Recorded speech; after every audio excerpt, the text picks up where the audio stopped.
வணக்கம். நம்ம ஏற்கனவே நமது பாடத்திலிருந்து 4 தொகுதிகள் முடிச்சாச்சு. கடந்த 3 வகுப்புகள்ல 4 தொகுதி முடிச்சிருக்கோம். அதுல 10 அலகுகள் முடிச்சாச்சு. இன்னைக்கு நம்ம பார்க்க போறது பார்த்தீங்கன்னா, தொகுதி 5. இதுல பார்த்தீங்கன்னா, அலகு 11.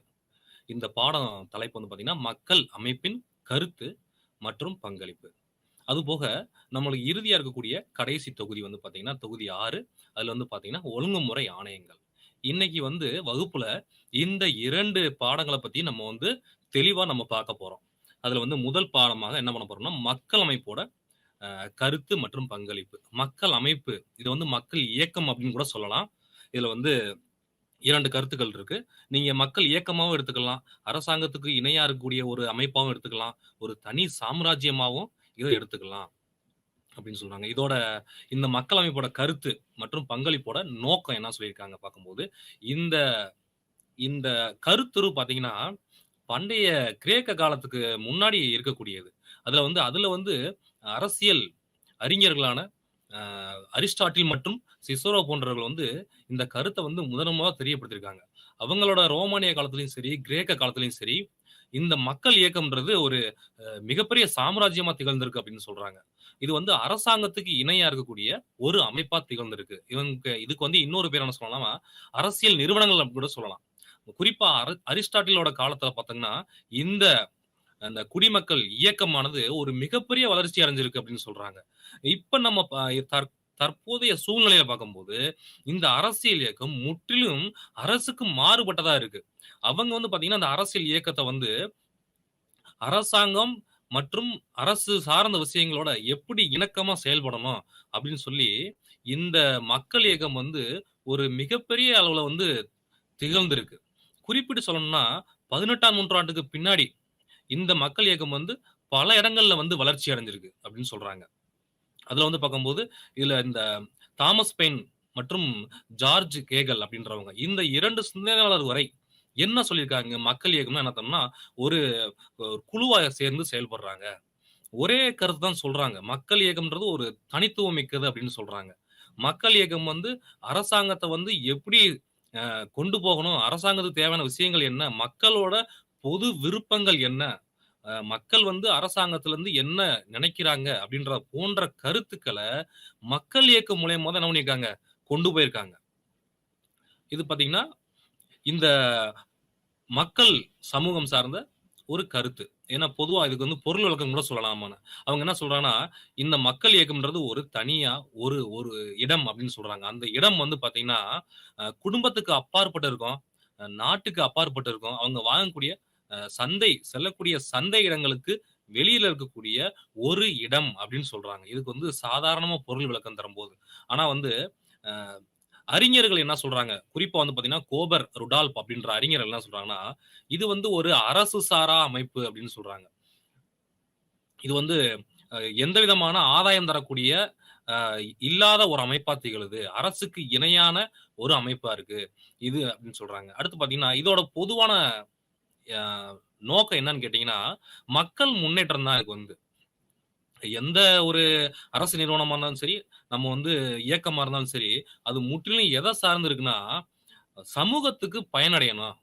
மனிதர்களுக்கு பயனடையதா இருக்கணும் அப்படின்னு சொல்லியிருக்காங்க. அதே மாரி தான் இந்த அ மக்கள் சமூகத்த பத்தி அறிஞர்கள் கருத்து சொல்லும்போது, குறிப்பா திபான்கர் குப்தா அப்படின்றவர் என்ன சொல்லியிருக்காருன்னா, இந்த மக்கள் சமூகம் பார்த்தீங்கன்னா, சுயமாக உருவாகக்கூடியது அப்படின்னு சொல்லியிருக்காங்க. மக்கள் யாரையும் கட்டாயப்படுத்தி அத திணிக்கல. இது பார்த்தீங்கன்னா, அ இது ஒரு பொருள் கிடையாது அப்படின்றாரு. இது நம்ம கண்ணால பார்க்கக்கூடியது மாரி ஒரு பொருள் கிடையாது.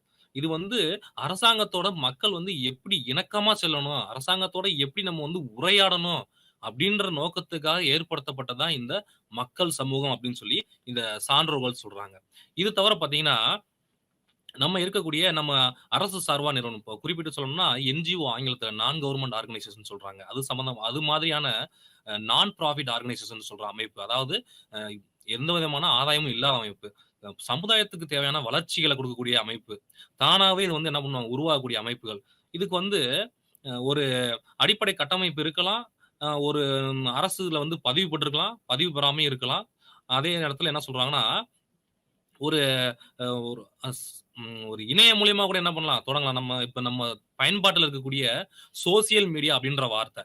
இந்த வார்த்தை பயன்பாடுல இப்ப இருக்கு. அது வந்து பார்த்தீங்கன்னா, அனைத்து தளங்களையும் வந்து ஒன்றிணைக்கக்கூடிய ஒரு இதா இருக்கு. இதுல வந்து மக்கள் வந்து என்ன பண்ணலாம்? தங்களுக்கு தேவையான விஷயங்கள், கருத்துக்கள் பரிமாற்றம், எங்க விஷயங்கள்ல அரசு வந்து சரியா செயல்படல, இந்த இடங்கள்ல வந்து அரசு வந்து இன்னும் கொஞ்சம் அதிகமா கவனம் செலுத்தலாம் போன்ற கருத்துக்கள வந்து பதிவு பண்ணி, மக்கள் வந்து ஒன்று சேரக்கூடிய ஒரு களமா இருக்குது.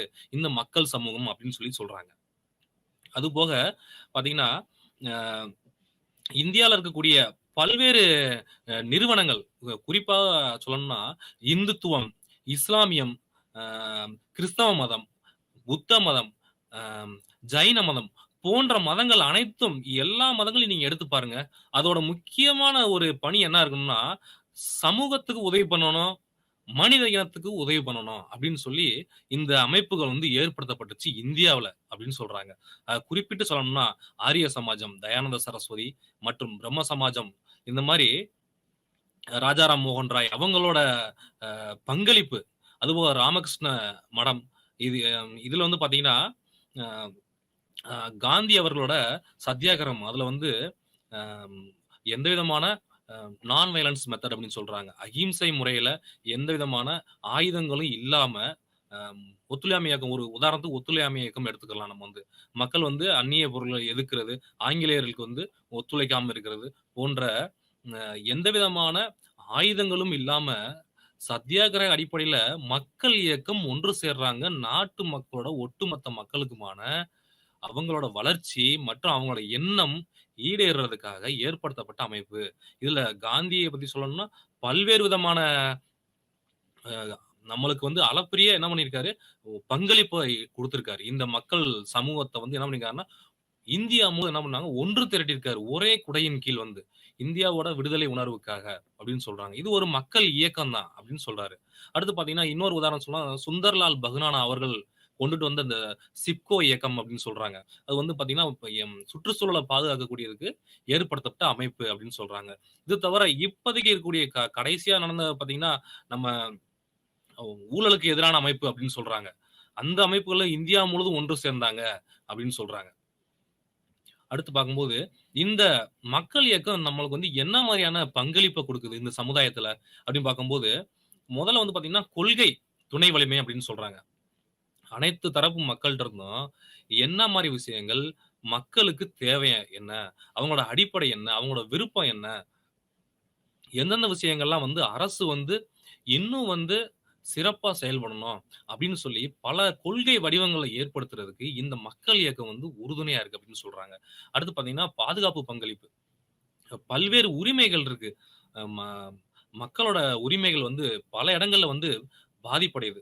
அந்த சில ம மக்களால என்ன செய்ய முடியாதுன்னா, நம்ம வந்து நீதிமன்றத்துக்கு நேரடியா செல்ல இயலாத நிலை இருக்கும். அவங்கள்லாம் வந்து என்ன பண்றாங்கன்னா, பாதுகாக்கக்கூடிய ஒரு அமைப்பா இந்த மக்கள் இயக்கம் இருக்கு அப்படின்னு சொல்றாங்க.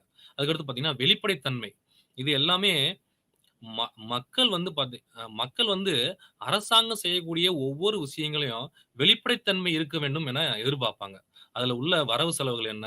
கணக்குகள் என்ன? அதுல உள்ள அறிக்கையை முறையா செஞ்சிருக்காங்களா? அரசு திட்டங்கள் வந்து எல்லாருக்கும் சென்றடைஞ்சிருக்கா?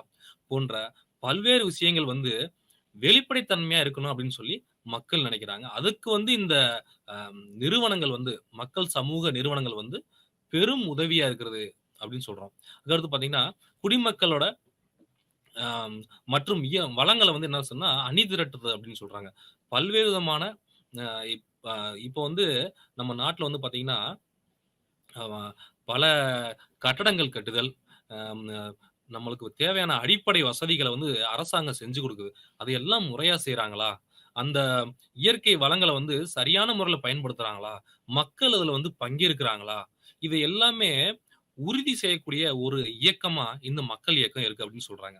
அதுக்கடுத்து பார்த்தீங்கன்னா, ஒட்டுமொத்த வளர்ச்சிக்கான முக்கியமான பங்குதாரர் அப்படின்னு சொல்றாங்க. இந்த மக்கள் இயக்கம் வந்து. இந்தியா வந்து பார்க்கும்போது, அனைத்து துறைகள்லயும் வந்து சிறப்பா வந்து செயல்படுது. அதுக்கு வந்து பார்த்தீங்கன்னா, இந்த வளர்ச்சி அப்படின்ற நோக்கத்த நம்ம மக்கள் வந்து அத நோக்கி நம்ம சென்று கொண்டிருக்கிறோம். அப்போ வந்து மேலிடத்திலிருந்து கீழ் மட்டம் வரைக்கும் என்ன செய்யலாம்னா, ஒன்று இணைந்த ஒரு வளர்ச்சி திட்டங்கள வந்து அரசாங்கம் செஞ்சுகிட்டு இருக்கு. அத வந்து வலிமைப்படுத்தும் விதமா இந்த மக்கள் சமூக இயக்கம் செயல்படுகிறது. அதுக்கடுத்து பார்த்தீங்கன்னா, இந்த மக்கள் சமூக இயக்கம் வந்து அ எதிர்கொள்ளக்கூடிய பிரச்சனைகள் என்ன? அப்படின்னு சொல்லி நம்ம பார்க்க போறோம். முதல் மற்றும் அ ரொம்ப ஒரு கடினமான ஒரு பிரச்சனை அப்படின்னு பார்த்தீங்கன்னா, நிதி பற்றாக்குறை. மக்கள் இயக்கத்துல வந்து பார்த்தீங்கன்னா, ஒரு ம் கு அ எந்த ஒரு திட்டமா இருந்தாலும் சரி, மக்கள் இயக்கமானாலும் சரி, ஒரு விஷயத்த வந்து முன்னெடுத்து செல்லணும்னு சொல்லணும்னா, அதுக்கு வந்து நிதி வந்து ரொம்ப அவசியமா இருக்கக்கூடியது. நிதி இல்லாம வந்து எந்த ஒரு வேலையும் செய்ய முடியாது. சிறப்பா செயல்பட முடியாது. அதுக்காக இந்த மக்கள் இயக்கத்துல பார்த்தீங்கன்னா, எந்த ஒரு தனிநபருக்குமான ஒரு கணக்கோ, இல்ல வந்து பொருளாதார ரீதியா பண சேகரிப்போ, இந்த மாரி விஷயங்கள நம்ம அங்க பார்க்க முடியாது. அதனால நிதி பற்றாக்குறை வந்து ஒரு மிகப்பெரிய பிரச்சனையா இந்த மக்கள் இயக்கத்துல இருக்கு. அதுக்கடுத்து பார்த்தீங்கன்னா, தொழில்முறை மற்றும் பயிற்சியின்மை அப்படின்னு சொல்றாங்க. இதுல ஆங்கிலத்துல வந்து புரொஃபஷனல்ஸ் அப்படின்னு சொல்றாங்க. ஒரு நிபுணர்கள், ஒரு தலைசிறந்த நிபுணர்கள் வந்து மக்கள் இயக்கத்த வந்து வழிகாட்டி கொண்டு போறதுக்கு அங்க போதுமான அளவு இல்ல அப்படின்னு சொல்றாங்க. மற்றும் பார்த்தீங்கன்னா, அந்த பணியாளர்களுக்கு பயிற்சியின்மை அப்படின்னு சொல்றது. போதுமான அளவு முறையான பயிற்சி இல்லாதது. எல்லாரும் வந்து என்ன பண்ணுவாங்கன்னா, கலந்துக்கிருவாங்க. அ அவங்க வந்து என்ன பண்ணுவாங்க, திடமான முடிவு எடுக்க முடியாது. ஏன்னா, ஒரு ஒரு குறிப்பிட்ட கால சூழ்நிலைய வந்து எப்படி கையாளணும் அப்படின்றது மக்கள் இயக்கத்துல இருக்கக்கூடிய உறுப்பினர்களுக்கு போதிய அனுபவம் இல்லாதனால, இந்த இயக்கத்துல ஒரு பயிற்சி இல்லாத ஒரு தன்மை வந்து ஒரு மிகப்பெரிய பிரச்சனையா வந்து அங்க பார்க்கப்படுகிறது. அடுத்து பார்த்தீங்கன்னா, இந்த பொறுப்பு கூறல் பிரச்சனை. எப்பவுமே பார்த்தீங்கன்னா, அரசாங்கம் வந்து பார்த்தீங்கன்னா, கணக்கு வைத்துக் கொள்ளும்போது மக்களுக்கு வந்து பொறுப்புடையதா இருக்கணும். அதுல வந்து வெளிப்படைத்தன்மையும் இருக்கணும். இதுல மறைமுகமாக வந்து செயல்படவோ, இல்ல ஒரு சில குறிப்பிட்ட விஷயங்கள மறைச்சு கொண்டு போறதுக்கோ, அங்கு வந்து வேலை இல்லாம போகிறது. ஏன்னா வந்து இந்த பிரச்சனைய பார்த்தீங்கன்னா, அ எந்த அ குறிப்பிட்டு சொல்லணும்னா, நிதி சார்ந்த விஷயங்கள். இந்த மக்கள் இயக்கம் வந்து பார்த்தீங்கன்னா, அதுல வந்து அம் சரியா செயல்படல அப்படின்னு தான் சொல்ல முடியும். அவங்க வந்து சரியான முறையில அறிக்கை வந்து தயாரிக்கவோ, வரவு செலவு கணக்குகள வந்து முறையா பராமரிக்கவோ செய்றது இல்ல. அதனால இது ஒரு மிகப்பெரிய பிரச்சனை அப்படின்னு சொல்றாங்க. அதுக்கடுத்து பார்த்தீங்கன்னா, அரசு மற்றும் சமூக அமைப்புக்குரிய ஒரு இடைத்தளம். அரசாங்கம் வந்து பார்த்தீங்கன்னா, பல்வேறு திட்டங்கள வந்து செயல்படுத்திக்கிட்டு இருக்கு. அதுல வந்து பார்த்தீங்கன்னா, இந்த அமைப்பானது அ அதுல வந்து அரசாங்கத்துக்கும், ஆம் அ இந்த அமைப்புக்கும் எப்பொழுதுமே ஒரு இடைவெளி இருந்து கொண்டே இருக்கிறது. அதனால வந்து இந்த மக்கள் இயக்கம் வந்து பார்த்தீங்கன்னா, அரசாங்கத்தோட ஒன்றி செயல்பட முடியாத சூழ்நிலை ஏற்படுது. இதெல்லாம் பார்த்தீங்கன்னா, அ இந்த மக்கள் இயக்கம் எதிர்கொள்ளக்கூடிய பல்வேறு பிரச்சனைகள் ஆகும். அதுக்கடுத்து பார்த்தீங்கன்னா, இதுக்கு வந்து என்ன வழி, முன்னோக்கு வழி அப்படின்னு சொல்றாங்க. அதுல பல்வேறு வகையான வழிவகைகள உங்களுக்கு முன்னாடி இப்ப நாங்க நம்மளோட பாடங்கள் வழியா நான் வந்து தெரியப்படுத்துறேன் உங்களுக்கு. அதுல வந்து பார்த்தீங்கன்னா, முதலாவது அ பார்க்கும்போது பாதிப்படைந்தோர் பிரதிநிதித்துவம். இங்க வந்து பார்த்தீங்கன்னா, மக்கள் வந்து சில அடித்தட்டு மக்கள் இருப்பாங்க. நடுநிலை ம் வ வருமானம் வரக்கூடிய மக்கள் இருப்பாங்க. அவங்க வந்து அவங்களோட அ ஆ தன்னோட பிரதிநிதித்துவம் வந்து என்ன பண்ணணும்னா, இதுல செலுத்தணும். அவங்க வந்து பாதிப்படைஞ்சவங்க அவங்க வந்து. அவங்களுக்கு எந்த வகையில அரசாங்கம் வந்து பயன் குடுக்கக்கூடியதா இருக்கணும். எந்த வகையில தாங்கள் வந்து முன்னேற திகழ்கிறார்கள். இந்த மாரி விஷயங்கள்லாம் இந்த கருத்துக்கள நம்ம கொண்டு போகும்போது, இந்த மக்கள் இயக்கம் வந்து முன்னேறதுக்கு ஒரு வாய்ப்பா அமையும் அப்படின்னு சொல்றாங்க. அதுக்கடுத்து பார்த்தீங்கன்னா, வளங்கள் வந்து திரட்டுதல் அப்படின்னு சொல்றாங்க. வளங்கள்னா இங்க இருக்கக்கூடியதுல நம்ம மனித வளங்களா இருக்கட்டும், இல்ல நிதி வளங்களா இருக்கட்டும், இல்ல பொருளாதார வளங்களா இருக்கட்டும், இந்த அனைத்து வளங்களையும் வந்து ஒன்று திரட்டி நம்ம கொண்டு போணும். எந்த இடங்கள்லயும் வந்து பார்த்தீங்கன்னா, இந்த வளங்கள் வந்து வீணடிக்கப்படக்கூடாது. அப்படி இல்லாம இந்த வளங்கள வந்து நம்ம ஒன்று திரட்டணும்னா, இந்த மக்கள் இயக்கம் வந்து சிறப்பா செயல்படக்கூடிய ஒரு அமைப்பா மாறும் அப்படின்னு சொல்றாங்க. அதுக்கடுத்து பார்த்தீங்கன்னா, கொள்கை துணை வலிமை. இந்த ஏற்கனவே நம்ம வந்து பார்த்திருக்கோம். அ ஒரு கொள்கைய உருவாக்குறதுல மட்டும் மக்கள் இயக்கம் உதவி புரியறதில்ல. அத வந்து நடைமுறைப்படுத்தணும். நடைமுறைப்படுத்துறது மட்டும் இல்லாம, அத வந்து கண்காணிக்கணும். கண்காணிக்கிறது இது வந்து 3வது கட்ட பணி. அதற்கடுத்து பணி, மதிப்பீடு செய்யணும். இது வந்து முழுமையா வந்து மக்களுக்கு சென்றடைஞ்சிருக்கா? இந்த அரசாங்கம் உருவாக்கிய கொள்கைகள் அனைத்தும் சரியான வழியில தான் செல்கிறதா? அப்படின்னு சொல்லி மக்கள் வந்து என்ன செய்யணும்னா, அத வந்து கண்காணிச்சு, அதுக்குரிய மதிப்பீடுகள குடுத்து அரசுக்கு தெரியப்படுத்தணும். அப்படி தெரியப்படுத்தும் பொழுது தான், இந்த மக்கள் இயக்கம் வந்து முன்னேற்ற பாதையில் செல்லும் அப்படின்னு சொல்லி சொல்றாங்க. கடைசியா பார்த்தீங்கன்னா, ஒழுங்கு மற்றும் கண்காணிப்பு. ய இது எல்லா துறைகள்லயும் அது வந்து முழுமையா ஒரு ஒழுங்கு நடவடிக்கைக்கு உட்பட்டு இருக்கணும். ஒவ்வொரு திட்டங்களையும் பார்த்தீங்கன்னா, முறையா கண்காணிக்கணும். அரசு திட்டங்கள்ல வந்து மக்கள் பங்கேற்பு இருக்கணும். தொழிலாளர்கள் பங்கேற்பு இருக்கணும். அம் பிற அம் நம்ம அரசு அ அலுவலர்கள், இதர மக்கள் என அனைவரும் ஒன்று கூடி இந்த மக்கள் இயக்கம் வந்து அரசாங்கத்துக்கு இணையா செல்லக்கூடிய ஒரு வழிவகை ஏற்படுத்தணும்னா, அது வந்து முறையான கண்காணிப்பு இருக்கணும். அங்க வந்து அனைத்து வகையிலயும் ஒழுங்கு நடவடிக்கைகள் இருக்கணும் அப்படின்னு சொல்றாங்க. அப்படி செய்யும் பொழுது, இந்த மக்கள் இயக்கம் வந்து சிறப்பா செயல்படும் அப்படின்னு சொல்றாங்க. இதுவரைக்கும் நம்ம தொகுதி 5ல இந்த மக்கள் இயக்கத்தோட கருத்து மற்றும் அதோட எப்படி அதோட பணிகள் போன்றவைகள பார்த்தோம். இப்ப நம்ம தொகுதி 6 பார்க்க போறோம். அதுல வந்து பார்த்தீங்கன்னா, அலகு வந்து 12 ஒழுங்குமுறை ஆணையங்கள் அப்படின்னு சொல்றது. இந்த ஒழுங்குமுறை ஆணையங்கள், இதுல ஒரு நோக்கம் என்னது? ஒழுங்குமுறை ஆணையத்தோட பொருள் விளக்கம் என்ன? இந்தியாவுல இருக்கக்கூடிய பல்வேறு விதமான ஒழுங்குமுறை ஆணையங்கள் என்ன? அவைகள் வந்து எதிர்கொள்ளக்கூடிய பிரச்சனைகள் என்ன? அப்படின்றத பத்தி தான் இன்னைக்கு நம்ம பாடத்துல பார்க்க போறோம். இந்த தொகுதி 6ல அதோட கருத்து அப்படி சொல்றாங்க. என்ன கருத்து சொல்றாங்க? ஒழுங்குமுறை ஆணையம்னா என்ன? ஒழுங்குனா என்னன்னு சொல்லும்போது, ஒரு அ விதிகள் அல்லது ஆணைகள் என்ன சொல்றாங்கன்னா, அது எல்லாம் வந்து ஒன்றிணைஞ்சு ஒரு ஒரு தனியார் நிறுவனத்தையோ, இல்ல அரசு சார்ந்த நிறுவனங்களையோ ஒழுங்குபடுத்தும் விதமா இருக்கணும் அப்படின்னு சொல்றாங்க. இந்தியாவுல இப்போ வந்து அனைத்து துறையிலயும் பார்த்தீங்கன்னா, தனியார் மயமும், அ நம்மளோட அரசு நிறுவனமும் இணைந்து பணியாற்றுறாங்க. பல்வேறு சூழ்நிலைகள்னால நம்ம தனியார் நிறுவனங்கள் வந்து அனைத்து துறைகள்லயும் வந்து முன்னேறி கொண்டு வருகிறாங்க. அவர்கள வந்து மக்களுக்கு தேவையான வழியில என்ன பண்ணணும்னா ஒழுங்குபடுத்தணும். அந்த ஒழுங்குபடுத்துறதுக்கு தான் இந்த ஆணையங்கள் வந்து தேவை அப்படின்னு சொல்றாங்க. எல்லா துறைகளையும் நம்ம ஏற்கனவே சொன்ன மாரி பார்த்தீங்கன்னா, அ பொதுத்துறை நிறுவனங்களும், தனியார் துறையும் கூட்டா வந்து செயல்பட ஆரம்பிச்சுட்டாங்க அப்படின்னு சொல்றாங்க. மக்களுக்கு பார்த்தீங்கன்னா, சுலபமான வழி. ஒரே பொருள் பல்வேறு உற்பத்தியாளர்கள் அம் அது எண்ணிக்கையில அடங்காத அளவுக்கு என்ன பண்றாங்கன்னா, நம்மளுக்கு சந்தையில வந்து குடுக்குறாங்க. அதனால நம்மளோட வாடிக்கையாளர்களுக்கோ அல்லது நுகர்வோருக்கோ வந்து தேர்ந்தெடுக்கிறதுல எந்த விதமான கடினமும் கிடையாது. சுலபமா தனக்கு தேவையான பொருட்கள வந்து தேர்ந்தெடுக்கக்கூடிய நிலைக்கு இன்று வந்து உருவாகியிருக்கு.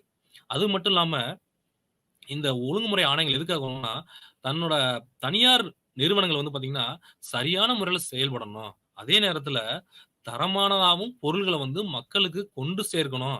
அதுல வந்து என்னென்ன விஷயங்கள்லாம் சீர்திருத்தம் பண்ணணும், அப்படின்ற விஷயங்களுக்காக தான் இந்தியாவுல இந்த ஒழுங்குமுறை ஆணையங்கள் வந்து கொண்டுட்டு வந்தாங்க. இது பாருங்க. இப்ப நம்ம இந்தியாவுல ஒழுங்குமுறை ஆணையங்கள் பார்க்கும்போது, 1991க்கு அப்புறம் பார்த்தீங்கன்னா, இந்த ஆங்கிலத்தில liberalisation, uh privatisation and globalisation சொல்றது. தனியார் மயம், தாராளமயமாக்குதல் மற்றும் உலகமயமாக்குதல். இந்த 3 காரணங்களாலும் பார்த்தீங்கன்னா, அ அனைத்து தரப்பிலயும் இருக்கக்கூடிய உற்பத்தி சார்ந்த விஷயங்களா இருக்கட்டும், சேவை சார்ந்த தொழில்களா இருக்கட்டும், இந்த தொழில்துறை வந்து அபரிமிதமான வளர்ச்சி அடைஞ்சுச்சு. இந்த இந்த 20ஆம் நூற்றாண்டுல இறுதியில வந்து பார்க்கும்போது. அப்போ வந்து இந்த ஒழுங்குமுறை ஆணையங்கள் என்ன பண்றாங்கன்னா, தனியார் துறைகளோட அ சிலருக்கு என்ன பண்றாங்க, அ வரி செலுத்துறது வந்து அ அ விடுமுறை அளிக்கிறது, வரியில வந்து தாராளமா இருக்கக்கூடியது, போன்ற பல்வேறு உரிமங்கள் அதிகமா குடுக்குறது. இந்த மாரி பல செயல்பாடுகள வந்து அரசு வந்து செய்ய ஆரம்பிச்சாங்க. அப்போ வந்து அவங்கள வந்து முறைப்படுத்தணும். அதுக்கு வந்து என்ன செய்யணும்னா, விதிகள் ரொம்ப அவசியம் அப்படின்னு சொல்றாங்க. அது மட்டும் கிடையாது. அந்த ஒழுங்குமுறை ஆணையங்கள் வந்து தனியார் துறை தொழிற்சாலை சேவையா இருக்கட்டும், அல்லது உற்பத்தியா இருக்கட்டும், இந்த நிறுவனங்கள் வந்து பார்த்தீங்கன்னா, எவ்வாறு செயல்படணும்? அரசு சொல்ற விதிகளுக்கு உட்பட்டு செயல்படணும். மக்கள் நலனுக்கு எதிரா செயல்படக்கூடாது. இது மட்டுமல்லாம, இந்த ஒழுங்குமுறை ஆணையங்கள வந்து முறையாக கட்டுப்படுத்தணும் அப்படின்னு அ கட்டுப்படுத்துவதற்காக இந்த ஆணையங்கள் ஏற்படுத்தப்பட்டது. தனியார் துறைகள் வந்து என்ன அ அவங்களாவே என்ன தானாக அரசு சட்டதிட்டங்களுக்கு எதிரா எந்த ஒரு விஷயத்தையும் செய்திறக்கூடாது அப்படின்ற காரணத்துக்காக, இந்த இந்தியாவுல வந்து பார்த்தீங்கன்னா, ஒழுங்குமுறை ஆணையங்கள் வந்து ஏற்படுத்தப்பட்டது. அதுக்கடுத்து பாருங்க. இந்த ஒழுங்குமுறை ஆணையத்தோட நோக்கங்கள் என்ன? அப்படின்னு சொல்லி நம்ம பார்க்க போறோம். முக்கியமா அ தரம், தரமான பொருட்கள். அதே நேரத்தில மக்களுக்கு வந்து பார்த்தீங்கன்னா, வாங்கக்கூடிய தன்மை இருக்கணும். அவங்க வந்து அ பொருட்களோட விலை பார்த்தீங்கன்னா, அவங்க வாங்கும் சக்திக்கு சமமான விதத்தில இருக்கணும் அப்படின்னு சொல்றாங்க. தரமான பொருட்கள் குடுக்கும்போது, அதிகமான விலைய என்ன செய்யக்கூடாது நம்ம வந்து பொதுமக்கள்ட்ட இருந்து வசூல் செஞ்சிறக்கூடாது அப்படின்னு சொல்லி, இந்த ஆணையம் வந்து அதில மிகவும் அ அ கட்டுப்பாடோட செயல்படுகிறது. அதுக்கடுத்து பார்த்தீங்கன்னா, பேச்சுவார்த்தை அப்படின்னு சொல்லக்கூடியது. இது வந்து பார்த்தீங்கன்னா, ஒரு தனியார் நிறுவனத்தில பார்த்தீங்கன்னா, பல்வேறு விதமான அம் அம் பணியாளர்கள் இருப்பாங்க. அ அது உற்பத்தியாளர்கள் இருப்பாங்க, நுகர்வோர்கள் இருப்பாங்க, பொதுமக்கள் இருப்பாங்க, அரசு இருக்கும். அதோட பங்குதாரர்கள் இருப்பாங்க. நம்மோட தணிக்கையாளர்கள் இருப்பாங்க. வெளியில இருக்கக்கூடிய மக்கள் இருப்பாங்க. இந்த உற்பத்தியை நடத்தக்கூடிய அ முதலாளிகள் இருப்பாங்க. இந்த மாரி பல்வேறு தரப்பினர் வந்து ஒரு நிறுவனத்த வந்து இயக்கிக் கொண்டிருக்கும்போது, அதில ஏற்படக்கூடிய பிரச்சனைகள், இப்போதைக்கு சூழ்நிலையில பார்க்கும்போது, அதிகமான பிரச்சனைகள் வரும். அவங்களுக்குள்ள வந்து ஒரு ஒற்றுமை இல்லாத தன்மை இருக்கும். அதெல்லாம் வந்து பார்த்தீங்கன்னா, பேச்சுவார்த்தை மூலியமா சமரசம் பண்ண வேண்டும் அப்படின்னு சொல்லி என்ன பண்ணியிருக்காங்கன்னா, இந்த ஆணையத்தோட முக்கியமான நோக்கமா பார்க்குறோம். அதுக்கடுத்து பார்த்தீங்கன்னா, போட்டி. இதுல வந்து பார்த்தீங்கன்னா, ப போட்டிய வந்து விரைவுபடுத்துறது. முதலீடுகள்ல வந்து பார்த்தீங்கன்னா, விரைவுபடுத்தணும். அவங்க வந்து தாராளமயமாக்கல் கொள்கைய வந்து என்ன பண்ணணும்? விரைவுபடுத்தணும். அனைத்து தரப்புலயும் வந்து வேகமான வளர்ச்சிய கொண்டு வரதுக்கு இந்த ஆணையம் வந்து முக்கிய பங்காற்றுகிறது. அதுக்கடுத்து பார்த்தீங்கன்னா, அ நிதி மற்றும் சமூக நல சமநிலை. இப்போ வந்து ஒரு அரசோட நோக்கம் என்னன்னு பார்த்தீங்கன்னா, மக்கள் நலன் தான் ரொம்ப முக்கியமானது. மக்கள் நலன் அதே நேரத்தில இருக்கக்கூடிய வளங்கள் இருக்கணும். இந்த இந்த வளங்கள வந்து குறிப்பிட்ட வளங்கள வச்சுக்கொண்டு, எப்படி நம்ம வந்து வளர்ச்சிய கொண்டு போறது? அப்படின்னு பார்க்கும்போது, இங்க வந்து ஒவ்வொரு தொழில்துறைக்கும் நிதி ரொம்ப அவசியமா இருக்குது. அப்ப இந்த நிதிய வச்சு நம்ம அந்த தொழிற்சாலைகள் வந்து இயங்கும் பொழுது, அதே நேரத்தில மக்களோட நலனும் ஒரு குறிப்பிட்ட விகிதத்தில உயர்ந்து கொண்டே போகும். இந்த 2யும் சமநிலைக்கு கொண்டுட்டு வரது தான் இந்த ஆணையத்தோட நோக்கம். இருக்கக்கூடிய நிதிகள வச்சு அதிகமான அளவு மக்களோட நலனுக்கு அ பயன்படக்கூடிய வேலைகள செய்வது தான் இந்த ஆணையத்தோட நோக்கங்கள் அப்படின்னு சொல்லி சொல்றாங்க. அதுக்கடுத்து பார்த்தீங்கன்னா, இந்த ஒழுங்குமுறை ஆணையத்தோட தன்மைகள் அப்படின்னு சொல்றாங்க. இந்த ஒழுங்குமுறை ஆணையத்தில வந்து பார்த்தீங்கன்னா 3 விதமான தன்மைகள் வந்து அதில சொல்லியிருக்காங்க. அதில வந்து 1வது பார்க்க போறது பார்த்தீங்கன்னா, பொருளாதார ஒழுங்குமுறை. நாட்ல வந்து பார்த்தீங்கன்னா, எந்த ஒரு நிறுவனமும் அம் அ அதிகமான லாபம் ஏற்படணும் அப்படின்னு சொல்லி தான் அவங்க செயல்பட்டுட்டு இருக்காங்க. அதே நேரத்தில இந்த ஒழுங்குமுறை ஆணைகள் என்ன பண்றாங்கன்னா, அவங்களுக்கு தேவையான சட்ட திட்டங்கள வகுக்கிறது, ஏற்றுமதி மற்றும் இறக்குமதி சார்ந்த விஷயங்கள வந்து சட்டத்துக்கு உட்பட்டு அனைத்து நிறுவனங்களும் செயல்படுதா அப்படின்னு சொல்லி கண்காணிக்கிறது. ஏற்றுமதியாளர்கள் மற்றும் இறக்குமதியாளர்களுக்கு தேவையான ஒரு தனித்துவமான எண் வழங்கக்கூடியது. எப்பொழுதெல்லாம் வந்து பார்த்தீங்கன்னா, ஆம் தனியார் நிறுவனம் வந்து அ அரசாங்கத்துக்கு எதிரா செயல்பட்டாவோ, அல்லது வந்து பொதுமக்களோட நலனுக்கு எதிரா செயல்பட்டாவோ, இல்ல வந்து ஏற்கனவே உருவாகி இருக்கக்கூடிய பல்வேறு விதமான சட்ட திட்டங்களுக்கு எதிரா செயல்பட்டாலோ, அது வந்து பார்த்தீங்கன்னா, இந்த ஒழுங்குமுறை ஆணையம் வந்து பார்த்தீங்கன்னா, கட்டுப்படுத்துகிறது. இது மட்டும் கிடையாது. நம்ம வந்து இந்தியா நாட்டுல வந்து பார்த்தீங்கன்னா, நம்ம அம் பாராளுமன்றம் மூலியமா பல்வேறு விதமான சட்டங்கள் வந்து இயற்றியிருக்காங்க. அந்த சட்டங்கள் வந்து பார்த்தீங்கன்னா, அத வந்து ஒவ்வொரு கால சூழ்நிலைக்கு ஏத்த மாரி மாறிக்கொண்டே இருக்கிறது அந்த சட்டங்கள் வந்து. அந்த சட்டங்கள வந்து ஒவ்வொரு தனியார் துறையும் சரியான முறையில வந்து கடைபிடிக்க வேண்டியது, அ ஒவ்வொரு தனியார் நிறுவனத்தோடையும் ஒரு உறுதியா நம்ம பார்க்கிறோம். அத வந்து முறையான முறையில கண்காணிக்கக்கூடிய ஒரு அமைப்பு தான் இந்த ஒழுங்குமுறை ஆணையம். இவ்வாறு நம்ம என்ன பண்ணலாம்னா, பொருளாதாரம் சார்ந்த விஷயங்கள எப்படி வந்து நம்ம இந்த ஒழுங்குமுறை ஆணையங்கள் சரி செய்றாங்கன்னு சொல்லி பார்க்கும்போது, அங்க தான் வந்து இங்க வந்து ஒரு சட்டம் இயற்றுறாங்க. அந்த சட்டத்துக்கு பேர் தான் பன்னாட்டு வியாபாரம் மற்றும் வளர்ச்சி மற்றும் ஒழுங்குமுறை சட்டம் 1992. இந்த சட்டம் கொண்டுட்டு வராங்க. இந்த சட்டம் மூலியமா அந்த பன்னாட்டு அளவுல ஏற்றுமதியாளர்கள் அல்லது பன்னாட்டுல இருந்து இருக்கக்கூடிய இறக்குமதியாளர்கள் எல்லாரும் அரசு விதிகளை சரியாகத்தான் செயல்படுத்துகிறார்களா? அரசாங்கத்துக்கு எதிராக எவரும் செயல்படவில்லை என கண்காணிக்கக்கூடிய ஒரு முகமையாக இந்த ஆணையங்கள் செயல்படுகிறது. இதற்கு வலு சேர்க்கும் விதமாக ஒட்டுமொத்த இந்தியாவிலும் அ சட்டங்கள் வந்து சரியான முறையில காலத்திற்கு ஏற்பபடி இயற்றப்படுகிறது. அதுக்கடுத்து பார்க்கும்போது 2வதா நம்ம பார்க்கிறது பார்த்தீங்கன்னா, பொது விருப்ப ஒழுங்குமுறை அப்படின்னு சொல்றோம். இதுல வந்து பார்க்கும்போது, அ விலை சார்ந்த விஷயங்கள். இதுல பாருங்களேன், இப்போ வந்து அம் பொதுமக்கள் வந்து அதிகமான விலைய குடுத்து எந்த ஒரு பொருளையும் வாங்கக்கூடாது. என்ன தரமோ, அந்த தரத்துக்கு தகுந்த விலை நிர்ணயம் செய்யணும். இதுல குறிப்பா நம்ம பார்க்கும்போது, விலை நிர்ணயத்த தான் நம்ம சொல்றாங்க. இந்த ஒழுங்குமுறை ஆணையங்கள் வந்து, இது எல்லாருக்குமான பொதுவான ஒரு விருப்பமா இருக்கு. மக்கள் வந்து தங்களோட வாங்கும் சக்தியும் அதுல வந்து கையாண்டுக்கிறாங்க. தங்களால எவ்வளவு முடியும்? ஒரு குறிப்பிட்ட பொருளுக்கு எவ்வளவு செலவு செய்ய முடியும்?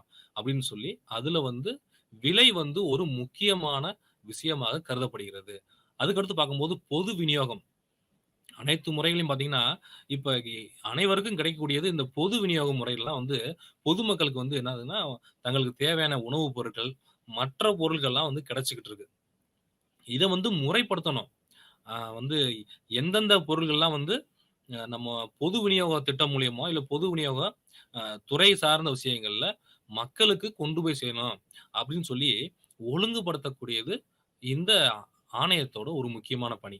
அதுக்கடுத்து என்ன சொல்றாங்கன்னா, பொதுமக்களுக்கு இலவச குடிநீர் குடுக்கணும் அப்படின்னு சொல்றாங்க. இது வந்து அரசாங்கத்தோட முக்கியமான பணி.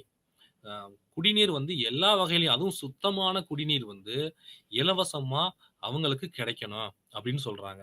அதே நேரத்தில அ விவசாயிகளுக்கு தேவையான மின்சாரம் இந்த விவசாயிகள் வந்து தங்களோட பொருட்கள உற்பத்தி செய்றதுக்கு இலவச மின்சாரம் அவங்களுக்கு சென்றடையணும். இது வந்து ஒரு பொதுவான விருப்பம். இத வந்து ஒழுங்குபடுத்தணும். எந்த நேரங்கள்ல வந்து அவர்களுக்கு மும்முனை இணைப்போ, அல்லது இருமுனை இணைப்பு தரணும்னு சொல்லி அரசாங்கம் வந்து ஒழுங்குபடுத்துகிறது. அடுத்து பார்க்கும்போது பார்த்தீங்கன்னா, இலவச கல்வி. இது பல்வேறு அமைப்புகள் வந்து செயல்பட்டுக் கொண்டிருக்கிறது. இருந்தாலும் பார்த்தீங்கன்னா, அரசாங்கத்தோட முக்கியமான ஒரு ஒழுங்கு நடவடிக்கை வந்து பார்த்தீங்கன்னா, கல்வி. நம்ம வந்து கல்விய வந்து இலவசமா கொடுக்கக்கூடியதுக்கு தேவையான விஷயங்கள செய்யணும் அப்படின்னு சொல்லியிருக்காங்க. இது வந்து ஒரு பொது விருப்பம். அனைவருக்கும் இலவசமா கல்வி கிடைக்கணும் அப்படின்னு சொல்லி. இறுதியா பார்க்கும்போது பார்த்தீங்கன்னா, சுகாதாரம். மக்களோட ஆரோக்கியம் மற்றும் சுகாதாரம் வந்து ரொம்ப முக்கியமான ஒன்று. அ இது அதிலும் குறிப்பா பார்த்தோம்னா, இப்ப இருக்கக்கூடிய சூழ்நிலையில வந்து பார்க்கும்போது, சுகாதாரம் வந்து ஒரு மிகப்பெரிய அளவுல வந்து பேசப்பட்டுக் கொண்டிருக்கக்கூடிய ஒரு விஷயம் தற்போது பார்த்தீங்கன்னா. அனைத்து துறைகளையும் பார்த்தீங்கன்னா, சுத்தம் மற்றும் சுகாதாரம். அதே நேரத்தில பொதுமக்களுக்கு இந்த சுகாதாரமானது இலவசமா சென்றடையணும். எந்த ஒரு மக்களும் கட்டணம் கொடுத்து இந்த சுகாதார பலன்கள வந்து அடையக்கூடாது. அரசாங்கம் தேவையான விஷயங்கள வந்து எந்தெந்த வழிகள்லாம் வந்து மக்களுக்கு இலவசமான சுகாதாரத்த, அதாவது வந்து நம்மளோட ஆரோக்கியத்த வந்து கொண்டு செல்லணும் அப்படின்னு சொல்லி, இந்த ஒழுங்குமுறை செயல்படுகிறது. இது வந்து ஒரு பொது விருப்பம் நம்ம சொல்லக்கூடியது. விலை நிர்ணயம், பொது விநியோக திட்டம், இலவச குடிநீர், இலவச மின்சாரம், இலவச கல்வி மற்றும் இலவச மருத்துவம். இது எல்லாமே பார்த்தீங்கன்னா, இந்த பொது விருப்பத்தின் அடிப்படையில வரக்கூடிய ஒரு ஒரு ஒழுங்குமுறையாகும். நம்ம ஏற்கனவே வந்து பார்த்தீங்கன்னா, பொருளாதாரத்த எப்படி வந்து இந்தியா முழுவதும் ஒழுங்குபடுத்துறாங்கன்னு சொல்லி பார்த்தோம். அதுக்கடுத்து பார்த்தீங்கன்னா, இந்த விஷயங்கள எப்படி இந்தியா முழுவதும் அ ஒழுங்குபடுத்துறாங்க அப்படின்னு சொல்லி பார்த்தோம். இனி அடுத்ததா நம்ம பார்க்க போறது பார்த்தீங்கன்னா, சுற்றுச்சூழல் ஒழுங்குமுறை அப்படின்னு சொல்லி. ஏற்கனவே சொன்னேன் நம்ம இந்த ஒழுங்குமுறை வந்து 3 விஷயங்களா நம்ம பிரிச்சிருக்கோம். அதுல இப்ப பார்க்க போறது நம்ம வந்து 3வதான ஒரு விஷயம். இதுல வந்து பார்த்தீங்கன்னா, மிகவும் முக்கியமான ஒரு விஷயம். நம்மளோட சுற்றுப்புறத்த வந்து ஒழுங்குபடுத்தக்கூடிய சுற்றுச்சூழல வந்து நம்ம வந்து பாதுகாக்கணும். நம்ம ஒவ்வொரு தனியார் நிறுவனம் என்ன பண்றாங்கன்னா, தனக்காக வந்து வாய்ப்பு வழங்கிருச்சு அப்படின்னு சொல்லி, தனக்கு ஏத்த மாரி என்ன செய்யக்கூடாதுன்னா, நம்ம சுகாதாரத்த வந்து அ அ கெடுக்குற மாரி எந்த ஒரு விஷயங்களையும் செய்யக்கூடாது. நம்மோட சுற்றுப்புறங்கள் பார்த்தீங்கன்னா, அது வந்து ஆங்கிலத்துல வந்து மதர் அப்படின்னு சொல்றாங்க. நம்மளோட பூமி தாய் அப்படின்னு சொல்றாங்க. அந்த பூமி தாய வந்து எந்த ஒரு நிலையிலயும் வந்து பாழ்படுத்திறக்கூடாது. அது வந்து எல்லாருக்குமான ஒரு சொத்து. அனைத்து தரப்பு மக்களுக்கும் அது பொதுவானது. தனக்கு பின்னாடியும் பார்த்தீங்கன்னா, இந்த மதர் நேச்சர் அப்படின்னு சொல்லக்கூடிய அந்த இயற்கைய வந்து அடுத்த கட்ட லெவலுக்கும் இதே மாரி நம்ம அவங்கட்ட திரும்ப ஒப்படைக்கணும் அப்படின்னு சொல்லி சொல்லக்கூடியது. அது இப்ப வந்து நம்மளோட நாட்டு வளர்ச்சி ரொம்ப முக்கியம். இருந்தபோதும் வந்து, அப்ப அபரிவிதமான வளர்ச்சிக்கு செல்லும்போது, தனியார் நிறுவனங்கள் இந்த சுற்றுச்சூழல வந்து மாசுபடுத்தி, அத வந்து உற்பத்தி செய்யும்போது, இது வந்து எதிர்வினையா நம்மளுக்கு மீண்டும் கிடைக்குது அப்படின்னு சொல்றாங்க. அதனால இந்த பாதுகாப்பு மற்றும் சுத்தம் அப்படின்னு சொல்லி இந்த முக்கியமான விஷயங்கள் சொல்லியிருக்காங்க. இந்த பாதுகாப்புன்றது சுற்றுச்சூழல் பாதுகாப்பு தான். அத வந்து நம்ம வந்து சுற்றுச்சூழல ஒவ்வொரு தனிநபரும் ஒரு கடமையா வந்து செயல்படுத்தணும். அதே நேரத்தில எந்த ஒரு அரசாங்கமோ, இல்ல தனியார் நிறுவனங்களோ தன்னோட உற்பத்திய பெருக்குறதுக்காக சுற்றுச்சூழல வந்து மோசமான நிலைக்கு கொண்டு செல்லக்கூடாது அப்படின்றதுல இந்த ஒழுங்குமுறை ஆணையம் வந்து பல்வேறு விதமான கட்டுப்பாடுகளையும், விதிகளையும், நிபந்தனைகளையும் அளிச்சிருக்காங்க. அதுவும் நம்ம அடுத்து பார்க்க போற என்னென்ன விஷயங்கள்லாம் அதுல என்னென்ன அ நிறுவனங்கள்லாம் அதுல ஈடுபடுது அப்படின்னு சொல்லி நம்ம அடுத்து வரக்கூடிய இதுல பார்க்க தான் போறோம். இப்போ வந்து பார்க்கும்போது, அப்ப சுற்றுச்சூழல் சம்மந்தமா சட்டங்கள் கொண்டுட்டு வராங்க. இப்ப அந்த ஒரு சட்டம் சொன்னாம வந்து நீங்க பார்க்கலாம். நீங்க வந்து சுற்றுச்சூழல் பாதுகாப்பு சட்டம் 1986ஆம் ஆண்டு கொண்டுட்டு வந்திருக்காங்க. இது ஒரு முக்கியமான சட்டம். நம்ம வந்து சுற்றுச்சூழல பாதுகாக்கிறதுக்கு அப்படின்னு சொல்லி நீங்க தெரிஞ்சுக்கங்க. கடைசியா பார்த்தீங்கன்னா, இதுல வந்து முக்கியமான பங்கு யாரு வந்து அ செயல்படுத்திக் கொண்டிருக்கான்னு பார்க்கும்போது, சுற்றுச்சூழல் அமைச்சகம். அதுதான் வந்து நம்ம நாட்டோட முதன்மையான ஒரு துறை. அதுக்கடுத்து பார்த்தீங்கன்னா, மாசு கட்டுப்பாட்டு வாரியம். எந்தெந்த இடங்கள்லாம் வந்து தொழிற்சாலைகள ஆரம்பிக்கணும், எந்த இடங்கள்ல வந்து தொழிற்சாலை ஆரம்பிக்கிறனால அந்த இடத்துல இருக்கக்கூடிய சுற்றுச்சூழல் எப்படிலாம் வந்து பாதிப்படையுது, அந்த பாதிப்படையாம ஒரு ஒரு தொழிற்சாலைய எப்படி உருவாக்குறது, அதுக்கு வந்து அனுமதி குடுப்பது, போன்ற விஷயங்கள அந்த மாசு கட்டுப்பாட்டு வாரியத்திலருந்து நம்ம ஒழுங்குபடுத்துறாங்க. அதுக்கடுத்து பார்த்தீங்கன்னா, பசுமை தீர்ப்பாயம். இந்த பசுமை தீர்ப்பாயம் பார்த்தீங்கன்னா, அ ஒவ்வொரு குடிமக்களும் தங்கள் பகுதியில இருக்கக்கூடிய ஒரு பெரிய நிறுவனமோ, அல்லது தொழிற்சாலையோ, ஒரு புதுசா வந்து ஒரு இடத்துல வந்து இயங்குனாலோ, இல்ல ஏற்கனவே இயங்கிட்டு இருக்க தொழிற்சாலைனால சுற்றுப்புறங்கள் வந்து பாதிப்படையுது அப்படின்னு சொல்லும்போது, இந்த பசுமை தீர்ப்பாயத்தோட அனுமதி வந்து அனுமதியோட அவங்க நிர்ணயிச்சக்கூடிய ஒரு அளவு முறையோட என்ன பண்றாங்கன்னா, இந்த தனியார் நிறுவனங்கள் தங்களோட தொழில வந்து தொடங்குறாங்க.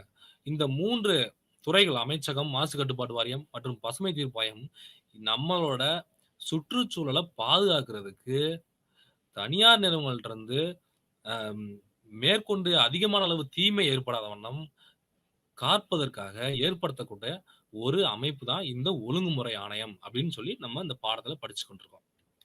அதுக்கடுத்து பார்க்கும்போது பார்த்தீங்கன்னா, இது வந்து பார்த்தீங்கன்னா, அந்த நம்மோட அலகு 12லயே பல பிரிவுகள வந்து பிரிச்சிருக்காங்க. அதுல ஒரு பிரிவு 2வது பிரிவு பார்த்தீங்கன்னா, இந்திய தொலைத்தொடர்பு ஒழுங்குமுறை ஆணையம் அப்படின்னு சொல்றாங்க. ஆங்கிலத்துல வந்து ட்ராய் அப்படின்னு சொல்றாங்க. அ டெலிகம்யூனிகேஷன் அத்தாரிட்டி ஆஃப் இந்தியா அப்படின்னு சொல்றாங்க. அ இந்த ஒழுங்குமுறை ஆணையம் அப்படின்னு பார்த்தீங்கன்னா, 1991ஆம் ஆண்டு ஏற்கனவே வந்து புதிய பொருளாதார கொள்கை வந்து உருவாக்குனாங்கன்னு சொல்லி நம்ம அ கடந்த ம் வகுப்புகளையும் நம்ம பார்த்துருக்கோம். அப்ப வந்து அந்த புதிய பொருளாதார கொள்கை கொண்டுட்டு வந்ததுக்கப்புறம், அ தொலைத்தொடர்பு சார்ந்த சட்டங்கள கொண்டுட்டு வராங்க. அது எப்பன்னு பார்க்கும்போது, 1994ஆம் ஆண்டு இந்த புதிய பொருளாதார கொள்கையின அடிப்படையா வச்சு, இந்த தொலைத்தொடர்பு ஒழுங்குமுறை ஆணையங்கள் வந்து புதுசா ஆரம்பிக்கிறாங்க 94ஆம் ஆண்டு. அந்த 94ஆம் ஆண்டு ஆரம்பிச்சதுக்கப்புறம், இவங்க வந்து பார்த்தீங்கன்னா, 97ஆம் ஆண்டு சுதந்திரமா செயல்படக்கூடிய ஒரு அமைப்பா வந்து அ வளர்ச்சி அடையுது. அப்படி வளர்ச்சி அடையும்போது, அவங்களுக்குரிய பொறுப்புகளும் ரொம்ப அதிகமாகுது. அந்த பொறுப்புகள்ல முக்கியமான பொறுப்பு தான், அந்த வந்து அம் நம்ம வந்து கால சூழ்நிலையினால, இந்த தொலைத்தொடர்பு நிறுவனங்கள் வந்து பார்த்தீங்கன்னா, பல்வேறு பிரச்சனைகள வந்து அவங்க வந்து ஏற்படுத்துறாங்க. அ அதுலருந்து எப்படி அந்த பிரச்சனைகள வந்து கையாளுவது? அப்படின்னு சொல்லி, இந்த தொலைத்தொடர்பு ஒழுங்குமுறை ஆணையம் பல்வேறு தொலைத்தொடர்பு நிறுவனங்களை ஒழுங்குபடுத்திக் கொண்டு வருகிறது. எப்போனா குறிப்பிட்டு சொல்லணும்னா 1997ஆம் ஆண்டுக்கு அப்புறம் அதோட அதிகாரம் மற்றும் அ பிற எல்லைகள வந்து என்ன பண்ணியிருக்காங்க, விரிவு பண்ணியிருக்காங்க. அதனால இந்திய தொலைத்தொடர்பு ஒழுங்குமுறை ஆணையம் ஒரு மிகப்பெரிய மாற்றத்தை நமது இந்தியாவில் ஏற்படுத்தியுள்ளது. அதோட ஒழுங்குமுறை ஆணையத்தோட பணிகள் நம்ம பார்க்க போறோம். இதுல வந்து முக்கியமான பணிகள் பார்க்கும்போது, ஒவ்வொரு தொலைத்தொடர்பு நிறுவனங்களும் தங்களோட அ வாடிக்கையாளர்களுக்கு என்ன விஷயங்கள்லாம் செய்யணும்? அதோட பணி நிபந்தனை என்ன? அதோட விதிமுறைகள் என்ன? அப்படின்னு சொல்லி, இந்த விதிகள வந்து உருவாக்கக்கூடிய ஒரு அமைப்பு தான் இந்த தொலைத்தொடர்பு ஒழுங்குமுறை ஆணையம். ஒவ்வொரு நிறுவனங்களும் தங்களோட வாடிக்கையாளர்களை கவர்வதற்கு பல்வேறு விதமான பணிகளை செய்து கொண்டிருக்கிறார்கள். அப்படி செய்யும் பொழுது, எந்த ஒரு நிறுவனமும் தன்னிச்சையா செயல்படக்கூடாது. வாடிக்கையாளர்களுக்கு வந்து எதிரா நடந்துக்கிறக் கூடாது அப்படின்றதுக்காக, இந்த ஒழுங்குமுறை ஆணையம் பணிகளையும், நிபந்தனைகளையும் வரையறுத்து வெளியிட்டுள்ளது அப்படின்னு சொல்றாங்க. அடுத்து பார்த்தீங்கன்னா, தர நிர்ணயம். முக்கியமா வந்து பார்க்கும்போது, ஒவ்வொரு அ தொலைத்தொடர்பு வழங்குபவர்களும் பார்த்தீங்கன்னா, ஒரு தரமான சேவைய மக்களுக்கு வந்து வழங்கணும். அதே நேரத்தில இது வந்து வெளிப்படைத்தன்மையாவும் இருக்கணும். மக்களுக்கு வந்து வா அ எவ்வளவு தூரம் வந்து அவங்களுக்கு வந்து இந்த பயன்கள் வந்து சேரணும். அவர்கள் குடுக்கக்கூடிய பண மதிப்பிற்கு ஏற்ப இந்த தரமானது அவங்களுக்கு கொண்டு போய் சேர்க்கணும் அப்படின்னு சொல்லி, இந்த தொலைத்தொடர்பு ஒழுங்குமுறை ஆணையம் வந்து சிறப்பா செயல்பட்டுக் கொண்டிருக்கிறது. அதுக்கடுத்து பார்த்தீங்கன்னா, உரிமம் புதுப்பித்தல். இது வந்து முக்கியமான பணி. ஒவ்வொரு தொலைத்தொடர்பு நிறுவனங்களும் ஒரு குறிப்பிட்ட ஆண்டுகளுக்கு என்ன பண்றாங்கன்னா, தங்களுக்கு வந்து அனுமதி வாங்கி அந்த சேவைய வந்து வழங்கி வர்றாங்க. அந்த சேவையில வந்து ஏதாவது ஒரு குறைபாடு ஏற்பட்டாலோ, அல்லது அவர்களுக்கு வழங்கப்பட்ட சேவை காலம் முடிவடைந்தாலோ, அவரோட உரிமத்த வந்து என்ன பண்ணணும்னா, மீண்டும் புதுப்பிக்கணும். அது வந்து அந்த புதுப்பிக்கக்கூடிய பணிய வந்து நம்ம ஒழுங்குமுறை ஆணையம் வந்து செஞ்சுகிட்டு இருக்காங்க. இவங்க வந்து பார்த்தீங்கன்னா, ஒவ்வொரு 3 மாதங்களுக்கு ஒரு முறை அத வந்து கண்காணிச்சுக்கிட்டு இருக்காங்க. ஒவ்வொரு நிறுவனங்களும் தாங்கள் வந்து சொல்லக்கூடிய விஷயங்கள் வந்து முறையா பின்பற்றியிருக்காங்களா? அரசு சொன்ன விதிமுறைகளை வந்து செயல்படுத்துறாங்களா? அரசுக்கு எதிரா எதுவும் செயல்படவில்லை என்ன உறுதி அளிச்சது மட்டும் இல்லாம, மக்களுக்கு எந்த விதத்திலயும் அச்சுறுத்தலாவோ, இல்ல வந்து சேவை குறைபாடோ இருக்கக்கூடாது அப்படின்னு சொல்லி அது எல்லாத்தையும் கண்காணிச்சு, இந்த நிறுவனம் வந்து மேற்கொண்டு தொடர்வதற்கு சரியான முறையில வந்து அ போதுமான அளவு எல்லா தகுதியும் பெற்றிருக்கு அப்படின்னு சொல்லி, அத எல்லாம் ஆய்வு பண்ணி என்ன பண்றாங்கன்னா, அவங்களுக்கு உரிமம் வழங்கக்கூடிய பணிய வந்து தொலைத்தொடர்பு ஒழுங்குமுறை ஆணையம் வந்து செஞ்சுகிட்டு இருக்காங்க. அதுக்கடுத்து பார்த்தீங்கன்னா, பதிவேடு பராமரிப்பு. ஒவ்வொரு தொலைத்தொடர்பு நிறுவனங்களும் பார்த்தீங்கன்னா, அ பல்வேறு விதமான ஒரு இணக்கங்கள் வந்து வச்சிருப்பாங்க. ஒரு நிறுவனத்திற்கும், இன்னொரு நிறுவனத்திற்கும். அவங்க என்ன மாரியான தொழில்நுட்பத்த வந்து பயன்படுத்துறாங்க? அந்த தொழில்நுட்பம் வந்து எப்படி வந்து கையாளுறாங்க? ஏற்கனவே கையாண்ட முறைகள் என்ன? அப்படின்னு சொல்லி அனைத்து அதனை சார்ந்த அனைத்து விஷயங்களையும் ஒரு பதிவேடுகளா வந்து என்ன பண்றாங்கன்னா, பராமரிப்பு செய்யக்கூடியது இந்த ஒழுங்குமுறை ஆணையத்தோட முக்கியமான பணியாகும். அதுக்கடுத்து பார்த்தீங்கன்னா, இந்த வருவாய் ஏற்பாடுகள் அப்படின்னு சொல்லி ஒரு சொல்லியிருக்கோம். இது வந்து பார்த்தீங்கன்னா, இது வந்து ஒழுங்குபடுத்தக்கூடிய ஒரு இதுதான். எந்த ஒரு நிறுவனமும் பார்த்தீங்கன்னா, தன்னோட வருவாய் விஷயங்கள வந்து பார்க்கும்போது, அது வந்து ஒரு குறிப்பிட்ட நாட்கள்ல அதிகமாகவும், ஒரு குறிப்பிட்ட ஆண்டுகள்ல வந்து குறைவாகவும் இருக்கக்கூடாது. அவங்க வந்து பார்த்தீங்கன்னா, அனைத்து தொலைத்தொடர்பு நிறுவனங்களும் சமமான அளவுல வந்து என்ன பண்ணணும்னா, அவங்க வந்து சேவையாற்றணும். அதே நேரத்தில உரிய கட்டணங்கள் மூலியமா அவங்க வந்து வருவாய வந்து பெருக்கிக் கொள்ளணும். அதுல வந்து நம்மளோட ஒழுங்குமுறை ஆணையம் வந்து அ சரியான வழிவகைகள வந்து வழிமுறைகள வந்து அவங்க வந்து கொடுத்துக் கொண்டிருக்கிறார்கள். அப்படி ஒரு ஏற்பாடு தான் வந்து பார்த்தீங்கன்னா, வருவாய் ஏற்பாடுகள். ஒவ்வொரு நிறுவனத்துக்கும் தேவையான வருவாய் விஷயங்கள் சார்ந்த விஷயங்கள்ல இந்த ஆணையம் வந்து ஏற்கனவே தெளிவாக அவர்களுக்கு வழங்கியுள்ளது. இது பார்த்தீங்கன்னா, இந்த ஒழுங்குமுறை ஆணையத்தோட அமைப்பு. இந்த ஒழுங்குமுறை ஆணையம் வந்து பார்த்தீங்கன்னா, ஒரு தலைவர வந்து அ தலை தலைவரோட செயல்படக்கூடியது. அதுல 2 பார்த்தீங்கன்னா, முழு நேர உறுப்பினர்கள் இருக்காங்க. 2 பேரும் வந்து பார்த்தீங்கன்னா, பகுதி நேர உறுப்பினர்களா செயல்பட்டுட்டு இருக்காங்க. அப்ப 5 உறுப்பினர்கள் அங்க இருக்கிறாங்க. இவர்களோட பதவி காலம் பார்க்கும்போது 3 ஆண்டுகள் அல்லது 65 வயது வரை. இவற்றுள் எது முதலில் வருகிறதோ அப்படின்னு சொல்லி அதுல சொல்லியிருக்காங்க. அப்போ வந்து ஒருத்தர் வந்து 62 வயசுல ஒருத்தருக்கு வந்து இந்த ஆணையத்தோட உறுப்பினரோ, இல்ல தலைவர் பதவியோ கிடைச்சுச்சுன்னா, அவரு 65 வயது வரைக்கும் என்ன பண்ணலாம்? அந்த ஆணையத்துல இருக்கலாம். ச ஒருவேள ஒருத்தருக்கு வந்து 64 வயதுல தான் இந்த பதவி கிடைக்குது அப்படின்னு சொல்லும்போது, அவர் வந்து 3 ஆண்டு பணி செய்ய முடியாது. அதுக்கு மேற்கொண்டு ஓராண்டு மட்டும் தான் அவரால பணி செய்ய முடியும் அப்படின்னு சொல்றாங்க. இந்த மாரி அமைப்புல சொல்லியிருக்காங்க. அதுக்கடுத்து பார்த்தீங்கன்னா, அங்கே ஒரு செயலகம் இருக்க வேண்டும் அப்படின்னு சொல்லியிருக்காங்க. அந்த செயலகத்துல ஒரு அரசு செயலர் வந்து அதுல வந்து இருக்கணும். அப்படின்னு சொல்லியிருக்காங்க. இது தவிர பார்த்தீங்கன்னா, அந்த செயலகத்துல இருக்கக்கூடிய செயலாளர் வந்து 10 விதமான அ தொகுதிகளாக இந்த அமைப்பு வந்து உருவாக்கப்பட்டிருக்கு அப்படின்னு சொல்றாங்க.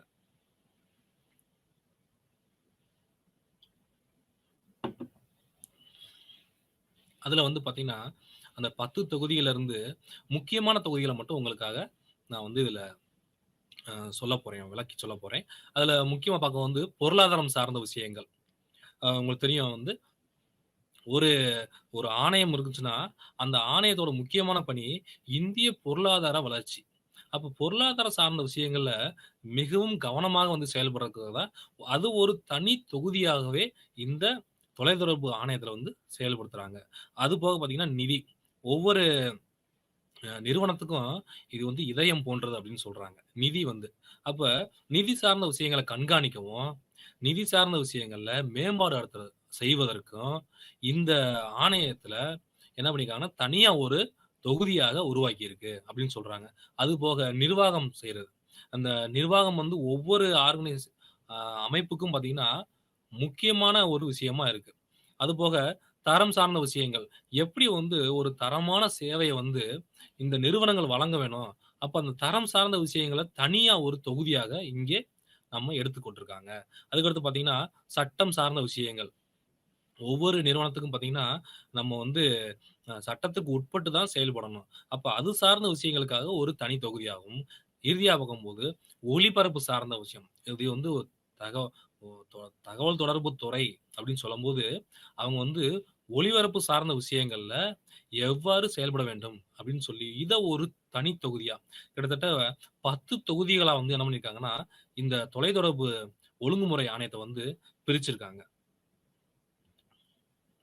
இது வந்து அவங்களோட செயல்பாடு. இப்போ வந்து ஒழுங்குமுறை ஆணையம் வந்து என்ன மாரியான விஷயங்கள்ல செயல்பட்டு கொண்டிருக்கிறாங்க அப்படின்னு சொல்லி பார்க்க போறோம். அதுல வந்து பார்த்தீங்கன்னா, முதலாவதா இருக்கக்கூடியது தரமான சேவை. இது வந்து நம்ம இந்த பாடம் முழுவதும் நம்ம வந்து படிச்சுக்கிட்டு இருக்கக்கூடிய ஒரு விஷயம் பார்த்தீங்கன்னா, அ தரம் அப்படின்னு சொல்லக்கூடியது. ஒவ்வொரு நிறுவனங்களும் தனது நுகர்வோர்களுக்கு தரமான சேவைய வந்து வழங்கணும்.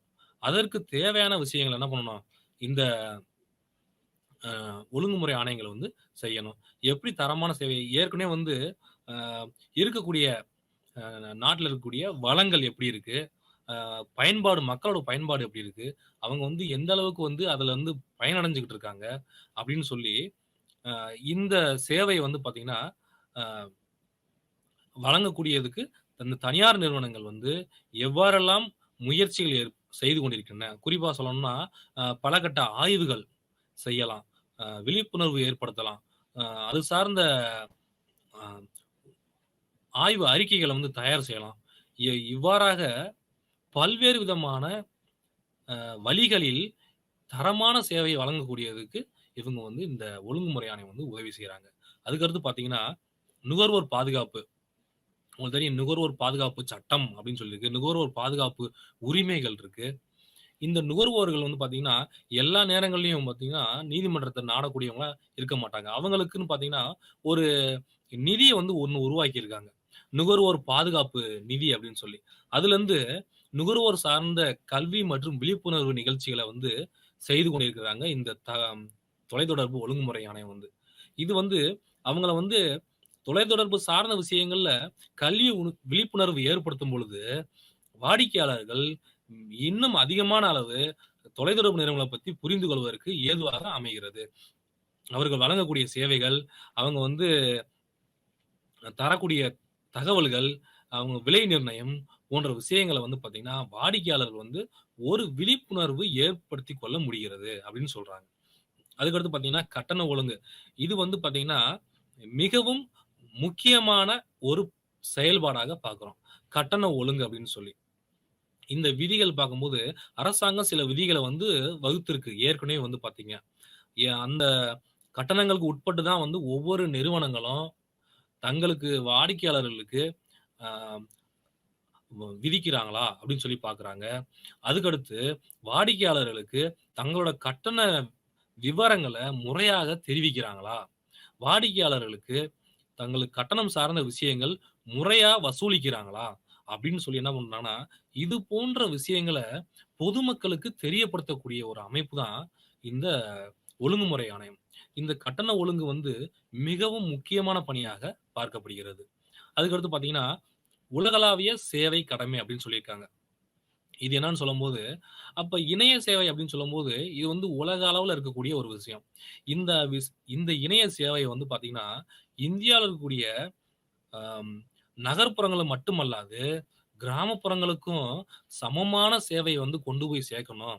அப்படின்னு சொல்லி என்ன பண்ணியிருக்காங்க, இந்த ஒழுங்குமுறை ஆணையம் முடிவெடுத்திருக்காங்க. அதனால கிராமப்புறங்களுக்கும் தரமான சேவை மற்றும் இணைய சேவையில பார்த்து பார்த்தீங்கன்னா, அவங்க வந்து எவ்வளோ வேகமா நகர்ப்புறங்கள்ல இருக்கக்கூடிய மக்கள் வந்து பயனடைறாங்களோ, அதே வேகத்தோட இணைய வசதி அனைத்து இந்தியால இருக்கக்கூடிய அனைத்து கிராமங்களுக்கும் கொண்டு போய் சேர்க்கக்கூடியது இவங்களோட முக்கியமான பணியாகும். அதுக்கடுத்து பார்த்தீங்கன்னா, இப்ப ஏற்கனவே வந்து நம்ம அலகு 12ல த தகவல் தொலைத்தொடர்பு ஒழுங்குமுறை ஆணையத்த பத்தி பார்த்தோம். இது பார்த்தீங்கன்னா, அதிலேயே இருக்கக்கூடிய 2வது பிரிவு. ஓய்வூதிய நிதி ஒழுங்கு மற்றும் வளர்ச்சி அமைப்பு அப்படின்னு சொல்றாங்க. இது வந்து pension fund regulatory and development authority அப்படின்னு சொல்லக்கூடிய அமைப்பு. நீங்க உங்களுக்கு வந்து நம்ம பல்கலைக்கழகத்தோட அ வழங்கி இருக்கக்கூடிய அந்த நூல்கள்லயே சரியா இத நீங்க படிக்க முடியும். அப்ப இப்ப நம்ம பார்க்க போறது இந்த அமைப்பு எப்படி செயல்படுது? அதோட நோக்கம் என்ன? எப்படி உருவாக்குனாங்க? அப்படின்றத நம்ம பார்க்க போறோம்.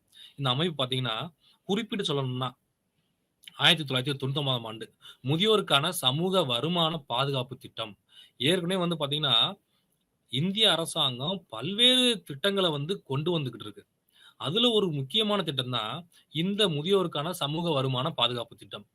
அப்போ வந்து அ ஓய்வூதியத்துக்கு தன்னோட ஓய்வு வயதுக்கு பிந்தைய காலத்துல நம்ம இந்தியால இருக்கக்கூடிய ஒவ்வொரு அரசு ஊழியர்களும் சரியான முறையில வந்து என்ன பண்ணணும், அவர்களுக்கு தேவையான பண பலன்கள் கொண்டு போய் சேர்க்கக்கூடியது இந்த அமைப்போட முக்கியமான பணியாகும்.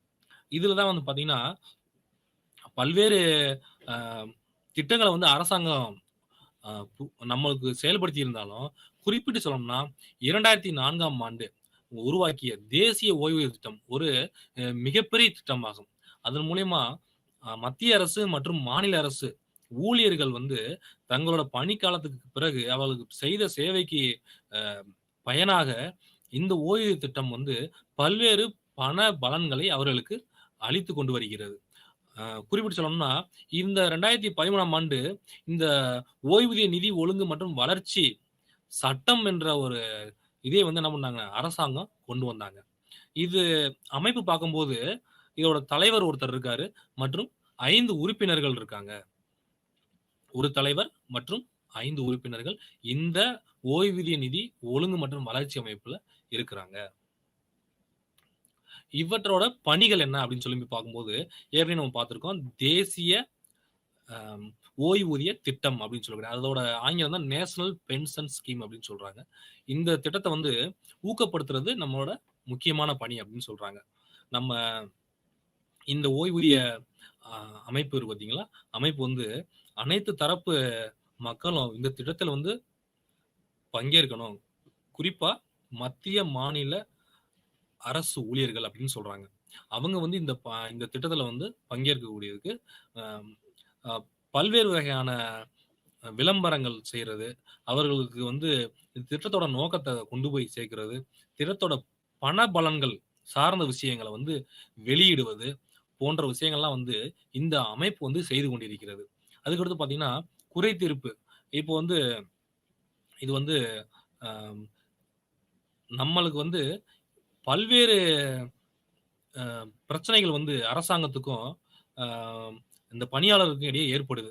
அப்படி ஏற்படும் பொழுது, அவர்கள் தங்களுடைய குறைகளை இந்த ஆணையத்தின் மூலம் ஏற்படுத்தப்பட்ட அமைப்பு மூலியமா நம்மலாம் தீர்த்துக் கொள்ளலாம். அதற்குன்னு என்ன பண்றாங்க, தனியா வந்து ஒரு சிறப்பு அதிகாரிய வந்து நியமனம் செஞ்சிருக்காங்க.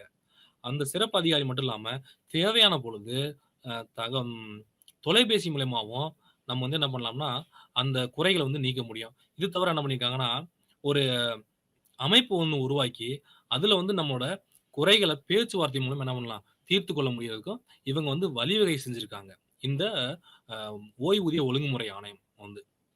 அதுக்கடுத்து பார்த்தீங்கன்னா, தொழில்சார் அமைப்பு அவங்களும் ஊக்கப்படுத்துறது. இந்த ஓய்வூதிய சார்ந்த விஷயங்கள்ல வந்து தேவையான அ பல்வேறு நிறுவனங்கள் வந்து இதுல வந்து ஈடுபட்டுருக்காங்க. அவங்க வந்து பார்த்தீங்கன்னா, நம்ம அ எந்த விஷயங்கள்ல வந்து மக்கள் வந்து அதிகமான அளவு பயனடைய முடியும். அவங்க வந்து இந்த ஓய்வூதிய காலங்களுக்கு தேவையான பணபலன்கள எப்படியெல்லாம் வந்து முதலீடு செய்ய முடியும்? அதிலிருந்து கிடைக்கக்கூடிய வருமானங்கள் என்ன? போன்ற விஷயங்கள வந்து இதுல வந்து மக்களுக்கு தெரியப்படுத்தி, அவங்கள வந்து அதுல வந்து பங்கேற்க வைக்கிறாங்க. அதுக்கடுத்து பார்த்தீங்கன்னா, பேச்சுவார்த்தை. இந்த பேச்சுவார்த்தைன்றது பார்த்தீங்கன்னா, அங்க ஏற்படக்கூடிய அ சில கசப்பான விஷயங்கள வந்து எவ்வாறு பேச்சுவார்த்தையின் மூலம் சமரசம் செய்து கொள்ள முடியும்? அதற்கான வழிவகைகளை செஞ்சு குடுக்குறாங்க. குறிப்பிட்டு பார்க்கும்போது, இப்ப பணியாளர் மற்றும் அ நம்மளோட அரசாங்கத்துக்கு இடையே வந்து பல்வேறு பிரச்சனைகள் வந்து ஏற்படலாம். வந்து பண பலன்கள் சார்ந்த விஷயங்கள், ஊக்க ஊதியங்கள் சார்ந்த விஷயங்கள், பணம் பலன்கள் வந்து கிடைக்காம இருக்கிறது. அதுக்கடுத்து பார்த்தீங்கன்னா, பண பலன்கள வந்து குறைச்சு மதிப்பிடுவது, வயது சார்ந்த பிரச்சனைகள், ஓய்வு வயது சார்ந்த பிரச்சனைகள், அதுக்கடுத்து பார்த்தீங்கன்னா, ஓய்வூதிய நாள் சார்ந்த பிரச்சனைகள், மாத சம்பள பிரச்சனைகள். இதுல பார்த்தீங்கன்னா, இந்த எந்தெந்த பணம் சார்ந்த விஷயங்கள்லாம் வந்து ஓய்வூதியத்தோட தொடர்பு வருதோ, அதுல ஏற்படக்கூடிய பிரச்சனைகள பேச்சுவார்த்தை மூலியமா தீர்த்து கொள்ளக்கூடிய ஒரு அமைப்பாக இந்த ஓய்வூதிய அமைப்பு இருக்கிறது. அதுக்கடுத்து பார்த்தீங்கன்னா, ஆய்வு. இப்போ வந்து நாட்ல இருக்கக்கூடிய பல்வேறு பிரச்சனைகள வந்து இவங்க வந்து கள ஆய்வு செய்றாங்க. எவ்வாறு வந்து சிறப்பான முறையில இந்த ஓய்வூதியம் சார்ந்த விஷயங்கள்ல இருக்கக்கூடிய பிரச்சனைகளை தீர்த்து வைப்பது அப்படின்னு சொல்லி என்ன பண்றாங்கன்னா, இவங்க வந்து ஆய்வு நடத்துறாங்க. அந்த ஆய்வு வச்சு அ அந்த மேற்கொண்டு நம்ம அரசாங்கம் வந்து பல திட்டங்கள உருவாக்கும்பொழுது, அந்த திட்டங்கள வந்து மேம்பாடு செய்றதுக்கு இந்த ஆய்வு வந்து மிகவும் பயனுள்ளதா இருக்கிறது. இந்த பணியை வந்து இந்த ஓய்வூதிய நிறுவனம் வந்து செஞ்சுகிட்டு இருக்காங்க. அதுக்கடுத்து நம்ம பார்க்கக்கூடியது, முக்கியமா வந்து பார்த்தீங்கன்னா, பயனாளிகள் வந்து கல்வி. இந்த கல்வி வந்து பார்த்தீங்கன்னா, நம்ம சாதாரணமா குடுக்கக்கூடிய நம்ம ஆரம்ப கல்வி, தொடக்க கல்வி அந்த மாரி கிடையாது. இந்த ஓய்வூதியம் சார்ந்த பயனாளிகள் தங்களோட அந்த ஓய்வூதியம் சார்ந்த விஷயங்கள இன்னும் அதிகமான அளவு தகவல்கள தெரிஞ்சு கொள்ள வேண்டும் என்ற நோக்கத்துக்காக, அவர்களுக்கு வந்து என்ன பண்றாங்கன்னா, இந்த பயனாளிகள் கல்வி வந்து குடுக்குறாங்க. இந்த ஓய்வூதிய பலன்கள், வட்டி விகிதம் என்ன? அரசாங்கம் தரக்கூடிய சலுகைகள் என்ன? அரசாங்கத்திட்டருந்து எவ்வாறு நீங்க பண பலன்கள பெற முடியும்? எப்படி வந்து வங்கிகள்ல வந்து கணக்குகள துவங்குறது? எப்படி வந்து முதலீடு செய்றது? சந்தைகள்ல வந்து எந்தெந்த வகையினங்கள்ல ஒரு பணியாளர் வந்து முதலீடு செய்ய முடியும்? அப்படின்னு சொல்லி, அதற்கு திரும்ப பெறக்கூடிய வட்டிகள் விகிதங்கள் என்ன? திரும்ப பெறக்கூடிய பண பலன்கள் என்ன? இந்த மாரி இது சார்ந்த விஷயங்கள வந்து அவங்களுக்கு வந்து விழிப்புணர்வு ஏற்படுத்தக்கூடியது இந்த ஓய்வூதிய நிறுவனத்தோட ஒரு முக்கியமான பணியாகும். அதுக்கடுத்து பார்த்தீங்கன்னா, தர நிர்ணயம். இது வந்து எல்லா இடங்கள்லயும் நம்ம பே பேசக்கூடிய ஒரு அ விஷயம். இந்த தர நிர்ணயம் வந்து. ஒவ்வொரு விஷயங்களும் பார்த்தீங்கன்னா, சிறப்பான முறையில வந்து சேவை செய்யணும். அவங்களுக்கு வந்து தொலைபேசி மூலியமாவோ, குறுஞ்செய்தி மூலியமாவோ, அஞ்சல் அட்டை மூலியமாவோ, அல்ல வந்து மின்னஞ்சல் மூலியமாவோ, இல்ல வேறு ஏதேனும் அமைப்பு மூலமாவோ எப்படியெல்லாம் அவர்களுக்கு தரமான சேவை செய்ய வேண்டும். தொழிலாளர்கள் அல்லது அரசு பணியாளர்கள் எவ்வாறு பயன்பட வேண்டும்? அவர்களுக்கு இந்த சேவையை இந்த அமைப்பு ஒரு சரியான வளர்ச்சி பாதையில் இந்த கொண்டு செல்லுவது இந்த அமைப்போட முக்கியமான பணியாகும். அதுக்கடுத்து பார்த்தீங்கன்னா, கட்டணம். ஒவ்வொரு பணிக்கான கட்டணம் எவ்வளவு? எவ்வளவு செலவினங்கள் மற்றும் அவர்கள் செய்யக்கூடிய முதலீடுகளுக்கான அ எவ்வளவு கட்டண விகிதங்கள் போன்றவை வந்து பார்த்தீங்கன்னா, அவர்களுக்கு தெரியப்படுத்தணும். ஓய்வூதியதாரர்களுக்கு வந்து. ஒவ்வொரு நிறுவனமும் தன்னிச்சு இயங்காம இருக்கணும். அரசாங்கம் வந்து என்ன பண்றாங்கன்னா, சரியான கட்டண விகிதங்கள வந்து இதன் மூலியமா தெரியப்படுத்துறாங்க. அதுக்கடுத்து பார்த்தீங்கன்னா, தணிக்கை, அறிக்கை, அதோட ஆய்வு.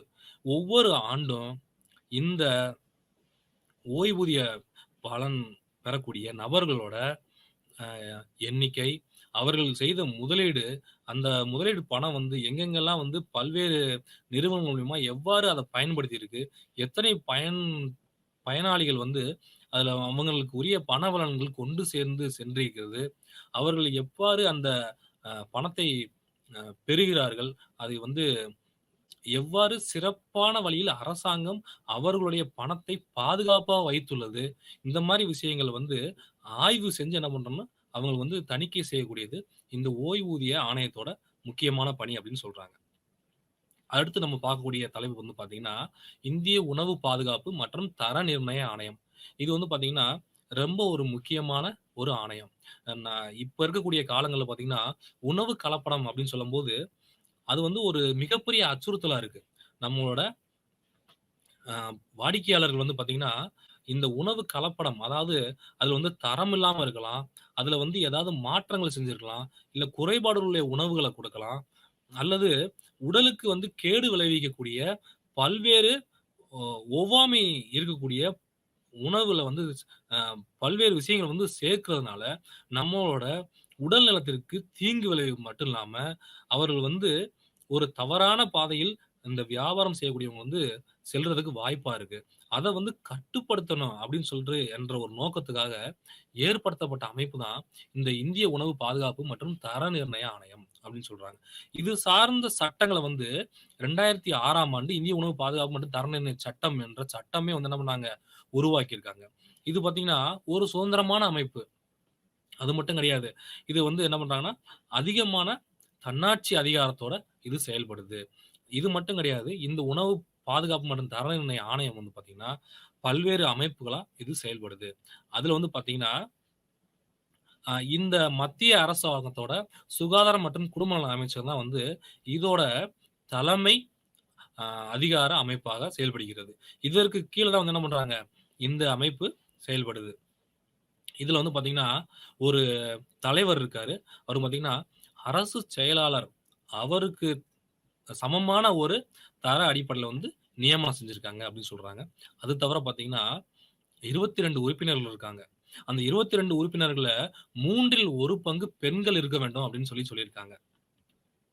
இந்த அமைப்போட தொடர்ச்சி இப்ப நம்ம பார்த்துக் கொண்டிருப்பது. அதுல பார்த்தீங்கன்னா, ஏற்கனவே அவங்க சொன்ன மாரி 22 உறுப்பினர்கள் இருக்காங்க. அதுல வந்து பார்த்தீங்கன்னா, 7 உறுப்பினர்கள் பார்த்தீங்கன்னா, பல்வேறு அமைச்சகங்கள்ல இருந்து அ அமைச்சர்களாக இருப்பதனால என்ன பண்றாங்கன்னா, இந்த அ உணவு பாதுகாப்பு அமைப்புலயும் என்ன பண்றாங்க, உறுப்பினரா இருக்காங்க. குறிப்பிட்டு சொல்லணும்னா, நம்ம வந்து விவசாயத்துறை, அப்புறம் மின்சாரத்துறை, அப்புறம் வந்து சிறுதொழில் வளர்ச்சித்துறை, அந்த மாரி துறையில இருக்கக்கூடிய அமைச்சர்கள் வந்து என்ன பண்றாங்கன்னா, இதுல வந்து உறுப்பினர்களா இருக்கிறாங்க. அதுக்கடுத்து பார்த்தீங்கன்னா, 2 உணவு தொழில் அ அ சார்ந்த பிரதிநிதிகள். அவங்க வந்து இந்த உணவு தொழில் செய்யக்கூடிய தொழிற்சாலைகள்ல இருக்கக்கூடிய அந்த நபர்கள் மூலியமா 2 பிரதிநிதிகள வந்து என்ன பண்றாங்கன்னா, இந்த அமைப்புக்கு உறுப்பினரா அனுப்பியிருக்காங்க. அதுபோக பார்த்தீங்கன்னா, நுகர்வோர் அமைப்பு. பல்வேறு விதமான நுகர்வோர் அமைப்பு நாட்டுல இருக்கு. அந்த அமைப்பு என்ன பண்றாங்கன்னா, 2 பேர வந்து இதுல வந்து நம்ம அவரோட பிரதிநிதியா அனுப்பியிருக்காங்க. அதுபோக 3 அ சயின்டிஸ்ட்ன்னு சொல்லக்கூடிய அறிவியல் அ அறிஞர்கள், அதாவது விஞ்ஞானிகள் என்ன பண்ணணும்னா, அதுல வந்து இருக்கணும் முழு நேரமா அப்படின்னு சொல்லியிருக்காங்க. அதுபோக 2 விவசாய பிரதிநிதிகள். விவசாயம் சார்ந்த தொழிலில் ஈடுபடக்கூடிய அவங்களோட பிரதிநிதிகள் 2 பேரு. கடைசியா பார்த்தீங்கன்னா, ஒரு சில்லறை வணிகர்கள் சார்ந்த பிரதிநிதி என்ன பண்ணியிருக்காங்கன்னா, அந்த அமைப்புல உருவாக்கியிருக்காங்க. நம்ம வந்து அவங்களோட பிரதிநிதியா அனுப்பியிருக்காங்க. இந்த அமைப்போட பணிகள் என்ன? முதல்ல வந்து பார்த்தீங்கன்னா, உணவு சார்ந்த விஷயங்கள்ல விழிப்புணர்வு ஏற்படுத்துறது.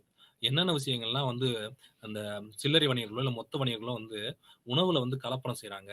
அதை எவ்வாறு தவிர்க்கணும் அப்படின்னு சொல்லி விழிப்புணர்வு ஏற்படுத்துறது இவங்களோட முக்கியமான பணி. அதுக்கடுத்து பார்த்தீங்கன்னா, தரச் சான்றிதழ் குடுக்குறது. அ இந்த சான்றிதழ் வந்து பார்த்தீங்கன்னா, ஒவ்வொரு உணவுகளையும் அரசு நிர்ணயம் பண்ணக்கூடிய விஷயங்கள தான் அனைத்து பணிகளும் செயல்படுதா? அப்படின்னு சொல்லி பார்த்து அதற்கேத்த தரச் சான்றிதழ் குடுக்கிறது. அதுக்கடுத்து பார்த்தீங்கன்னா, ஆய்வுக்கூட நடைமுறைகள் உருவாக்குது. எப்படிலாம் வந்து ஆய்வுக்கூடத்துக்கு அனுமதி வழங்கணும்? அவர்கள் என்னென்ன விஷயங்கள்லாம் செய்யணும்னு சொல்லி, அந்த நடைமுறை சார்ந்த விஷயங்கள உருவாக்குறது இவங்களோட பணி. அதுக்கடுத்து பார்க்கும்போது, தொழில்நுட்ப உதவி வழங்குறாங்க. அரசுக்கு மட்டும் இல்லாம, இந்த எந்த ஒரு மத்திய அரசாங்கமோ, இல்ல மாநில அரசாங்கமோ கேட்டுக்கொண்டால், இந்த தொழில்நுட்ப உதவியும் அவங்களுக்கு வழங்குறது இவங்களோட முக்கியமான பணி. அதுக்கடுத்து பார்த்தீங்கன்னா, தரவுகள் சேகரிப்பு. இந்தியா முழுவதும் இருக்கக்கூடிய அ எந்தெந்த ஒரு குறிப்பிட்ட பருவத்தில, இல்ல குறிப்பிட்ட ஆண்டுகள்ல ஏற்படக்கூடிய அந்த மொத்த தரவுகளையும் சேகரிச்சு, வருங்காலத்தில வந்து பார்த்தீங்கன்னா, இந்த இது சார்ந்த கொள்கைகள் உருவாக்குறதுக்கு இது உதவியா இருக்கு. இதோட குறைபாடுன்னு பார்க்கும்போது, முக்கியமா வரையறைய வந்து நிர்ணயம் செய்யல.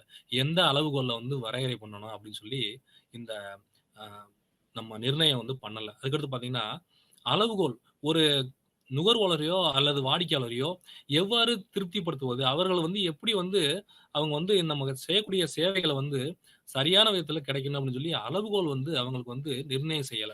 கடைசியா பார்த்தீங்கன்னா, எந்த ஒரு முடிவுகள்லயும் நுகர்வோர் வந்து பங்கேற்கவே செய்யல. ஒரு முடிவு எடுக்கிறதா இருந்தா கண்டிப்பா வந்து நுகர்வோர் வந்து பங்கேற்பு செய்யணும். கடைசியா இது சார்ந்த நிபுணர்கள் வந்து பார்த்தீங்கன்னா, பற்றாக்குறையா இருக்காங்க. குறைந்த நிபுணர்கள் தான் அதுல இருக்காங்க. எல்லா வகையிலயும் குறிப்பிட்டு சொல்லணும்னா, சந்தை சார்ந்த விஷயங்கள்ல, இதுல பார்த்தீங்கன்னா, இந்த அ அரசியல் தலையீடு என்பது இருக்குது அப்படின்னு சொல்றாங்க.